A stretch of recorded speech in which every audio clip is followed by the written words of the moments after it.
everyone, and welcome to another episode of Taking Up Space, a Michele Mayer podcast. Super excited about coming forward, you guys. As always, I'm always excited about coming forward. I'm going to go ahead and anoint myself with some of my beautiful Jasmine Grandiflorum oil, you guys. I know, I've been saying this for a long time. I'm going to be launching my website very soon. I actually am in the process of working with some people, putting the finishing touches on it. And I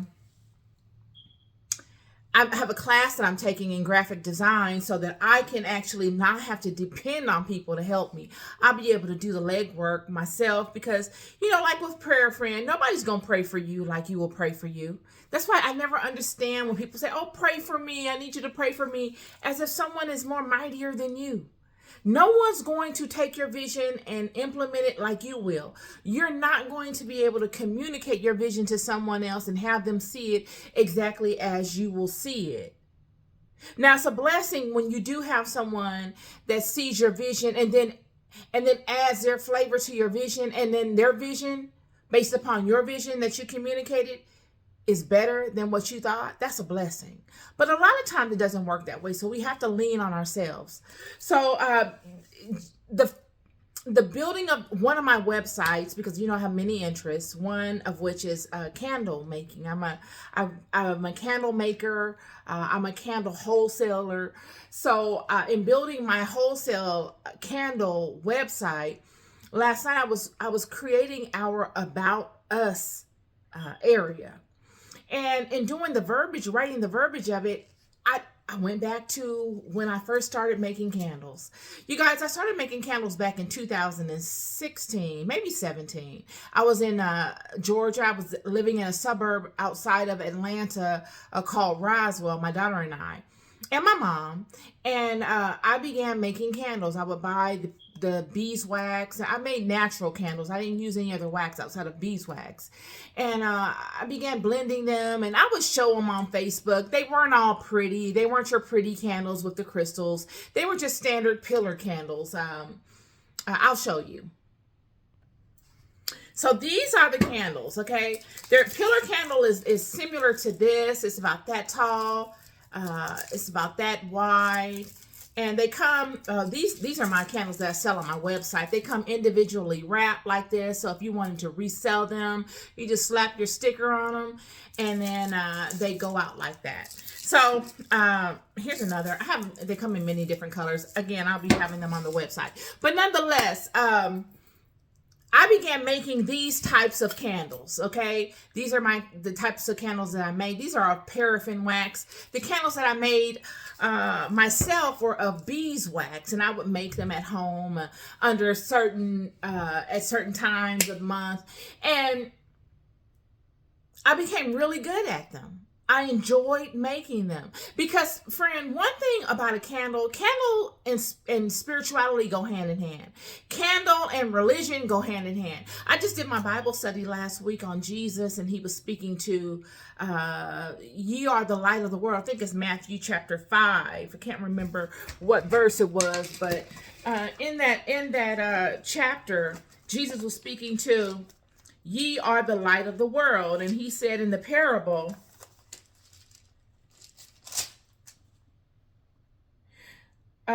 chapter 5, verse 14, he says, ye are the light of the world. A city that is set on a hill cannot be hid. Neither do men light a candle and put it under a bushel, but on a candlestick, and it giveth light unto all that are in the house. So, like I said, candles are synonymous with anything spiritual. You can go back to any text in the Bible. They speak to candles because candles give off light. This is prior to having electricity, but also it's synonymous with God. When Elijah was going in on all of the prophets of Baal, those 400 prophets, what was the rule? The rule was, I need you to call on your God and make your God bring his fire. There must be an eternal fire. An internal fire that attracts another fire. Their God couldn't create fire because they didn't have the internal fire. But nonetheless, I don't want to get off into that. So I began making candles, okay, 2016, 17. Fast forward. 2019, I created the business that I now am marketing all of my candles through, cinnamon and clove. So I created that business in 2019 because during that time, this is prior to the pandemic, God had just spoken a word to me. I remember it. I was driving home and I was leaving Ontario, California. I was on the freeway and God had said, I need you to create a corporation for that business, because I had the business in mind and I had already put it out there that it was a business, but I had not done the legal paperwork to really create it as an entity. And nonetheless, the pandemic hit. And that's what brings me to this conversation, friend. The conversation is that right now we are in a world where everything is going back to its most minimalistic sense. Surely there's a lot of technology going on, lots of technological advancements. I can recall when the computer was first created. There was a lot of fear in that, just like it's a lot of fear in regards to the technological advances that are upon us. When the computer was created, people were, the government is trying to get all of our information so that they could use it against us. And, they're going to try to take our jobs with these computers, and they're going to do this and they're going to do that. And surely we can look back and see how that happened. There were a lot of jobs replaced by computers. If you look at accounting, many accountants either did lose jobs, or I can't even say they lost jobs. They didn't lose jobs. They had to adjust their skill set to embrace the technology. See, all of this technology that we have doesn't replace it, or it hasn't yet replaced us. It just assists us in being more effective in our interactions with one another. These technological advances do not replace the aspect of us interacting with one another. They can't replace us. They assist us. So when you look at, the computers and all of this, the data, when the computer was created, a lot of the file cabinets that you would normally see in most businesses disappeared. Because it used to be everything was written down on paper and you had to file it away. All of that went away, and that converted to a digital way for us to be able to manipulate data. Okay? No longer are you able to just destroy data. There is a electronic file of that data somewhere if it's created. So we went from that. We went from a manual method to an electronic method. But that leads me to my conversation. Computers, we're afraid everyone's going to take our job and this and that. And there will be some things that are phased out. There will be. I have a transportation company. I've been in transportation for a long time. I have seen a lot of the changes in transportation, to the point now that I don't even know if I want to be in transportation anymore. I've seen so much. It's just kind of like, all the work you got to do. Is the money really there for it? But transportation is going to change. I do see them weaning transportation out as far as the drivers are concerned. You're not going to have a lot of independent operators out there, owner operators out there as you did before, because now they're going to be having these self-driven trucks. And if you don't believe that, all you have to do is travel across the country and be a truck driver and travel. You'll see they built all of these infrastructures below ground, because before I used to think, well, I don't see how they're going to have these self-driving trucks. I mean, who's going to insure a 52-foot dry van loaded up with all this freight heavy and not have a human driving it? They're just going to trust that it's not going to get into an accident. They're going to be able to, there's going to be a bank that's going to insure something like that. And then I got to driving around, even in my own city. I live in Los Angeles. And even over here in the Crenshaw area, since 2000, I can't even say what year, but at least 20 years ago, over here at the Baldwin Hills plaza, they were building this underground infrastructure for supposedly the MTA. And I don't know if they've completed it or not, but if they have, they must have just done so. You go outside of California, outside of the major cities, and you go on these freeways, and you'll see they're building below ground. That's where they're going to have these self-driven trucks. They're going to have their own dedicated lane, and they're going to be hauling freight underground in a protected environment to minimize the risk of any type of accident to a civilian. And that's how they're going to be able to get it insured. So, surely there will be things that will be replaced. And also, I was driving past the post office not too long ago, and a vision just came upon me. I looked at the post office, and then a vision hit me, and I saw in my mind's eye a mechanical arm, like this device with these arms, filling the post office boxes with their mail. People have post office boxes in the post office. Well, instead of having a mail handler just do all of that kind of stuff, they had these digital kind of like vending things doing it. All of that postal thing I see that going. There's not going to be a post office you're going to go to and you're going to be seeing a person and you're going to like, oh, I like to ship this to Milwaukee. And they're going to say, okay, give me your money. And then, no, none of that. That's going to be gone. All that's gone. But for the most part, you guys, the jobs that will be sustained will be jobs that, cater to basic human needs. The industries that will flourish are going to be industries that cater to basic human needs. Healthcare.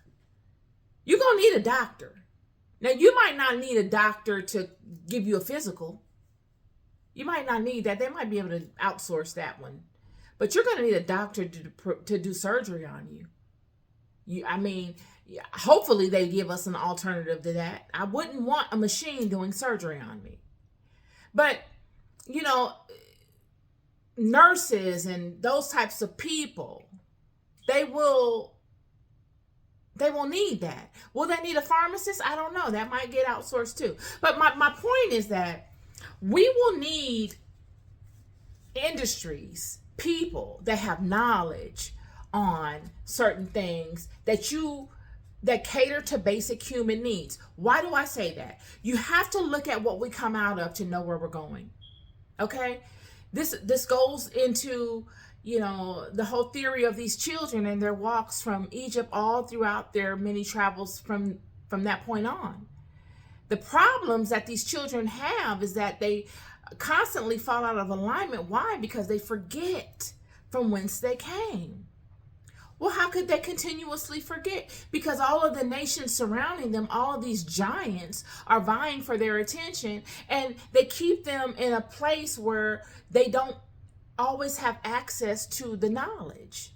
They take their eyes off of what they need to be focused on, and they begin to focus on the other things. And then when they get ready to put their eyes back on what they should focus on, it's not there anymore. The enemy took it and hid it or reworded it, and now they're lost in the sauce. Same way now. When we look at 2020, when the global pandemic hit, during that time, many people went through a great depression, a worldwide depression. During that time, much confusion was paramount.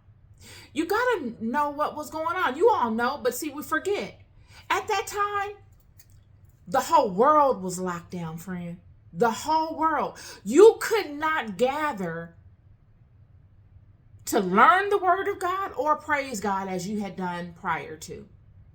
You couldn't go to church. You couldn't go to the synagogue. You couldn't go to the mosque. You couldn't gather together in your community as a village. Everybody had to be separate. Everybody. And in doing so, many people began to crack. Many people built a life around every Sunday going to church, every Wednesday going to Bible study, and all points in between surrounding that. And to have to be isolated and away from that, and there be no other alternative, because the churches weren't ready for that. They didn't have a backup plan. The spiritual centers didn't have a backup plan. They weren't ready for that. The mosques didn't have a backup plan. Everybody was afraid. Even the the heads of all of these things were afraid. I'm sure you don't want to be they're saying that you can catch this disease just by breathing the air. So many people started to show cracks in their spiritual structures. Many people began to show cracks, and I'm telling you, many people began to open themselves up to alternative forms of spiritual worship. I saw it. I was on social media in 2019 before the pandemic, but really I began showing up on social media when the pandemic hit. I began communicating with people from distant lands in the UK and in different parts of Africa as to what was going on in your community. Okay, what are you guys experiencing versus what we're experiencing here versus what the media is projecting. That was my thing. And we were having really good conversations about things. And I began to market my candles, not on social media. Well, yeah, I did market on social media in a way. But I really started to market to people that I knew, friends and family. I would sell candles to people. And, I didn't make a huge amount of money off of it. I didn't, but I made some money off of it, and I was surprised. The pandemic had opened up a whole nother vertical. Just as people that manufactured masks and manufactured latex gloves could have never thought in a million years that their product, that their manufacturing of those products would skyrocket and would peak and would stay at a peak. That they themselves would have a lock on that particular industry. Why would they have a lock on that industry? Well, because when the pandemic hit, you all remember, you go to the store, there were empty shelves in grocery stores. You go to Target, empty shelves all over. So when you have these manufacturers of these particular products, they're the source. If they don't have to outsource their products from another country, they've got everything it takes to make that product right here. Whereas other people can't, you can't join that business it was difficult to create a mask company during the pandemic. Because where are you going to get your materials from? They were hoarding the materials. So really it was a monopoly on the mask market. It was a monopoly on the latex glove market. And you couldn't find them. It was hard to find the masks at certain times. And you had to have certain ones. But any will do. And people were wearing whatever they can get their hands on because of the shortage. And this is my point to you. My point of all of this is in writing my About Us page on my candle wholesale website, it took me back to this time, to the time that I began really marketing my candles. I didn't market the scented foo-foo candles, the candles that you have in your house to show off. I marketed candles that you use for spiritual purposes. And I was not surprised that I had a base of clients, but I was surprised to who my base of clients were. They were your regular church-going people. Because it was during a time when many people felt helpless. It was at a time when many people didn't have spiritual guidance, friend. People couldn't go to church and speak to anyone. They couldn't gather in groups and benefit from that group energy. People were alone and isolated. People were seeing trauma all around them. People were afraid to leave their homes. So it went back to kind of a shamanic way of life very quickly. I'm telling you, it went back to that type of thing very, very quickly. During the pandemic, you had trouble getting Amazon. If you wanted to order a Bible, or if you wanted to order anything, you couldn't even get it. You had to deal with what you had at that time. It was very interesting. And that leads me to what I'm saying. When I created my candle line, I banked on things that I already knew during a time of great upheaval. And I was met with a great response from it. Had I not had the experiences, I could have never have created the candles. I wouldn't have known how. Had I not had experiences in walking with God and knowing spirituality and reading my Bible and cross-referencing that with other experiences I have had along the way in spirituality, I would not have had anything to offer. And you as well.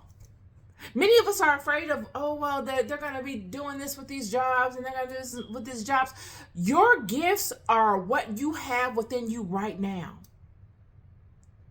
You don't have to worry about that. If you hone in on what God has innately given you, if you hone in on what you really love, you will always eat off of that. There will never be a drought season in that. You don't have to go and get that information from someone else during a drought season and wait for it to come in the mail. You can immediately begin offering that thing up and allow that thing to sustain you.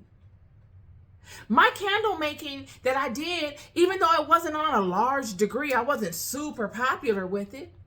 But my candle making I did went out in 2016, 17 in Georgia. By 2019, I had started to see some traction with it. You know, underground. It wasn't like I had a website or anything like that. My traction was amongst friends and family.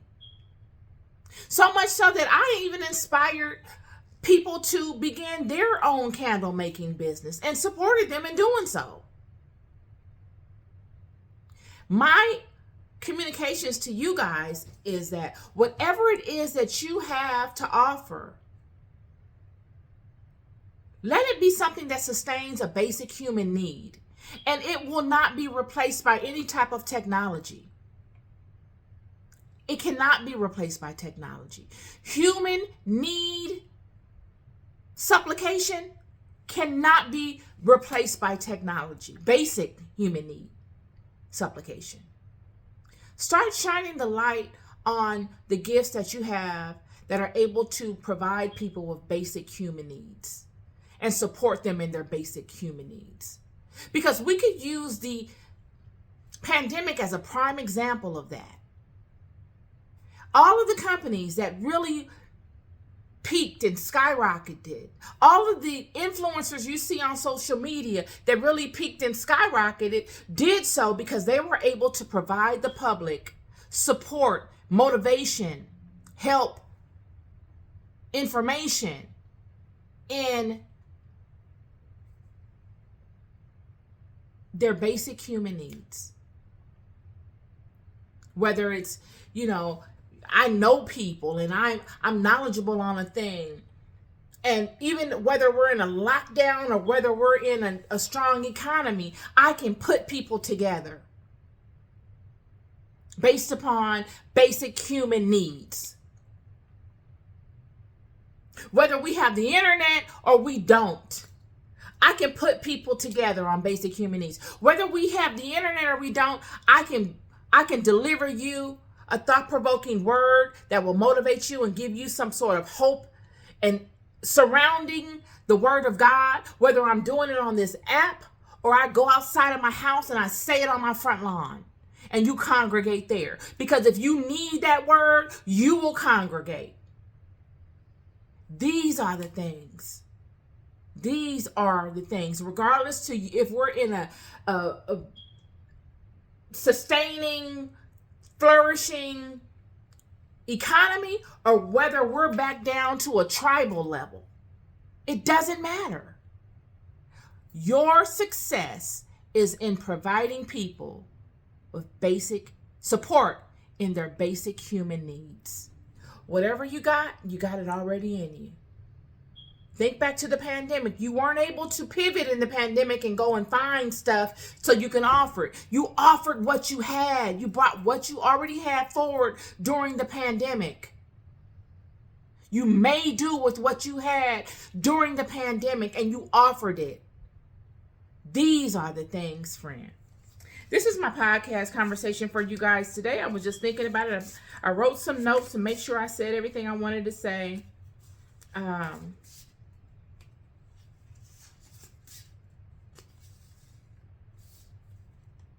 And then the last thing I want to say, when I did start coming forward on social media with my perspectives, spiritual perspectives, and just my perspectives as to what was going on across the country and the world, I didn't have a large following. It wasn't as if I did it because I wanted to have a lot of people follow me. I had no followers for the first year, but I was going to say for the first 6 months. And I did that on purpose. I created a YouTube page and I just began putting videos up. And I never told anyone I did it. I never put it on any of my other social apps. And then finally, when I felt like I was getting better at it, I began to tell people. I would put it on my Facebook or my Instagram that I do this on YouTube or what have you. And then some people would migrate over there. And that's kind of like my advice to you. If you feel like you're afraid to communicate what you're doing because you don't feel like it's good enough yet, that's okay. Friend, everybody does that. You don't have to tell people. No one's going to see your site unless you tell people about it. It doesn't work that way. If you think you're going to go on YouTube and then people are just going to start finding you and all of that, you're mistaken. It doesn't work that way. You have to let people know that's what you do. So you can constantly build your library of content and keep it to yourself until you're ready to let people know. Surely you'll have 1 or 2 people wander over there, but you're not going to have any followers. People aren't going to say, oh yeah, they might. I'm not going to say they won't, but the likelihood of people just following you it doesn't work. It hasn't worked that way for me. It took me a while to even get 5 or 10 followers. You know what I mean? But I kept plugging at it because I didn't do it for followers. I didn't let that discourage me. In fact, that motivated me. The fact that nobody was watching me was a great incentive because now I can kind of like really get crazy with it and do videos and post them and let them stay up there for a while and then continuously post videos. And then as time progressed, go back and look back at my videos and then critique them and say, okay, I need to do better on this. I can do better on that. I can do better. All that kind of stuff. So give yourself some grace. Rome was not built in a day. And you must give yourself grace. And don't worry so much as to what people are going to say. You got to get yourself built up so that when people come and say things, it doesn't bother you. Surely you're going to want to know what they have to say. But don't let it bother you or dissuade you from saying what you have to say. Get out there and show off your light. You are the light of the world. Period. You were born to shine. And that is not an arrogant kind of way. That is a most humble, most loving, most kind way. Your light is what you can offer someone to sustain them and to help them fulfill their most basic human need. Period. We're loved more than we'll ever know. I'll never stop telling you. Be good to yourself and be good to each other. Peace and love.